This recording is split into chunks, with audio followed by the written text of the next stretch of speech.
Hey everybody, how's it going? Today we're gonna go down to floor 7 of the Kinki no Goku, aka the Forbidden Abyss.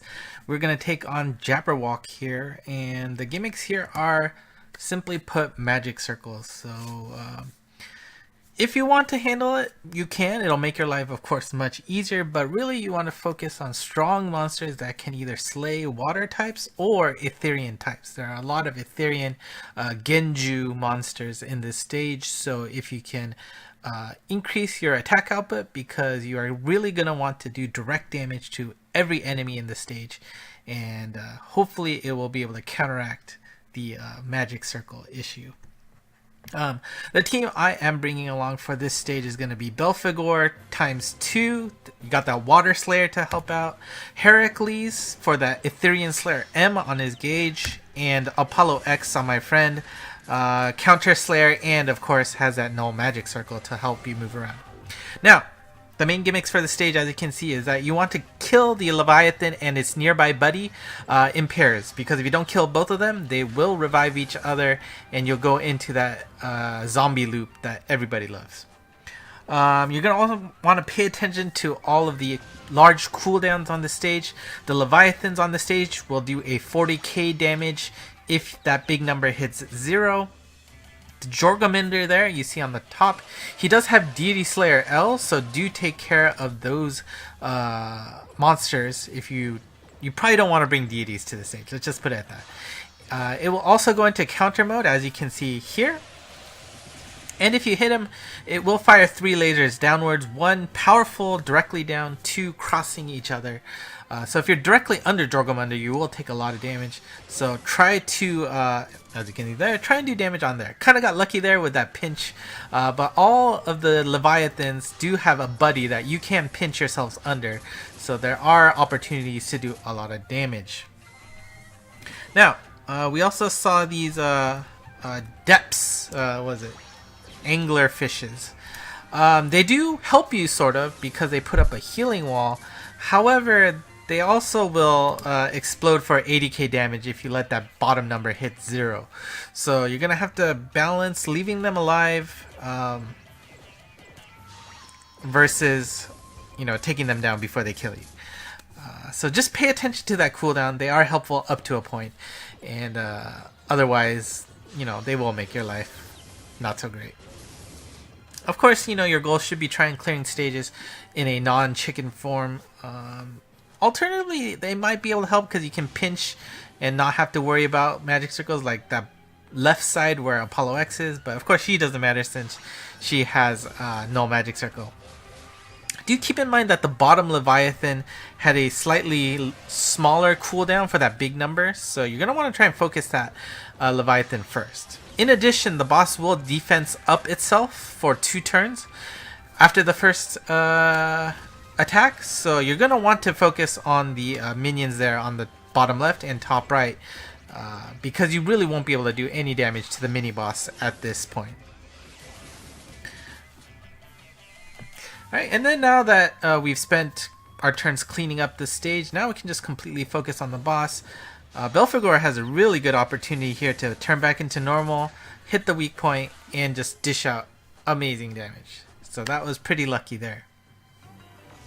And now here we see Leviathan there on top. We do see that being a chicken here would be helpful, and luckily that was the case for Heracles there. So he's able to turn back to normal and just knock them both out. If you leave the Magician up for too long, he will pull down a ability lock that hurts quite a lot. I think that's also a 40k damage attack. So you're going to want to make sure to take them out as soon as possible. But really, this stage is there for you to try and get back to a normal state. Don't leave the state in a chicken, and none of those Deps will revive each other. They do not need to be taken out in pairs. Only Leviathans need to be taken in pairs. Now, here's an important caveat for this stage.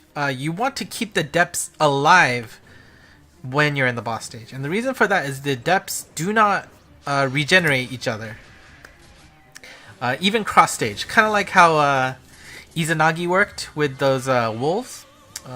If you killed them, rage mode, wait, was it Izanagi? Yeah, I think it was Izanagi.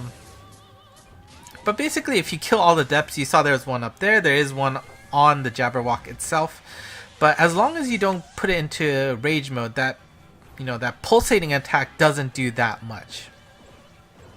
But once you do, he does go into rage mode, and that's when all of the big damages start happening, and really it makes clearing the stage, I wouldn't say impossible, but it makes it quite difficult to clear. So basically in this boss stage, let me reiterate one more time, do not kill all of the Deps on this stage. Try your best to keep them alive.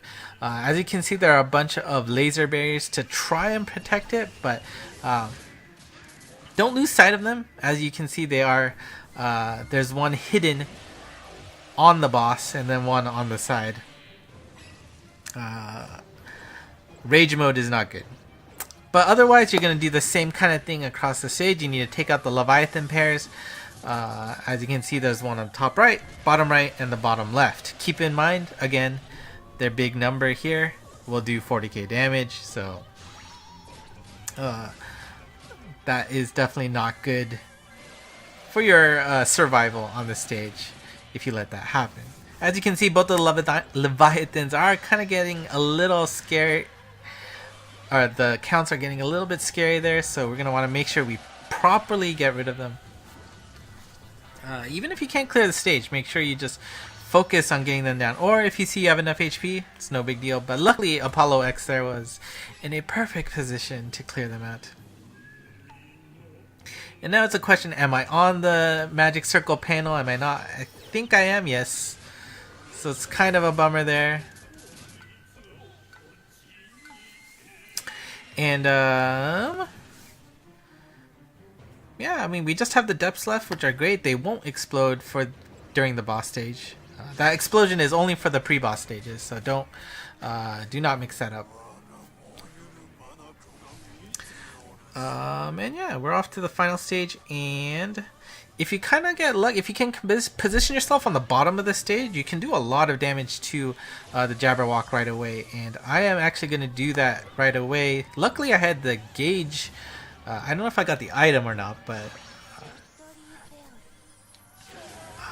doing direct damage with that Slayer and that love tap at the end to completely wipe out all of Jabberwock's HP in one shot. It's nice not having to deal with the gimmicks of the stage, right? So that's that. I mean, honestly, this stage actually took me quite a while to clear properly. It was definitely on the annoying side, so hopefully you get lucky in terms of positioning there. Maybe it's not luck, it's just skill, right? As long as you plan it out, you got it good. Remember, the Deps are your friend for a while, but that big number will cause you a significant amount of damage if you are not careful. But when you're in the boss stage, you do need to make sure to keep them alive so that you do not put Jabberwock into a rage state. So yeah, I think that's it. That is it for floor 7 of the Kinki no Goku. Look forward to floor 8, which should be coming soon. In addition, just leave it at that. Thank you for watching. Until next time, bye bye.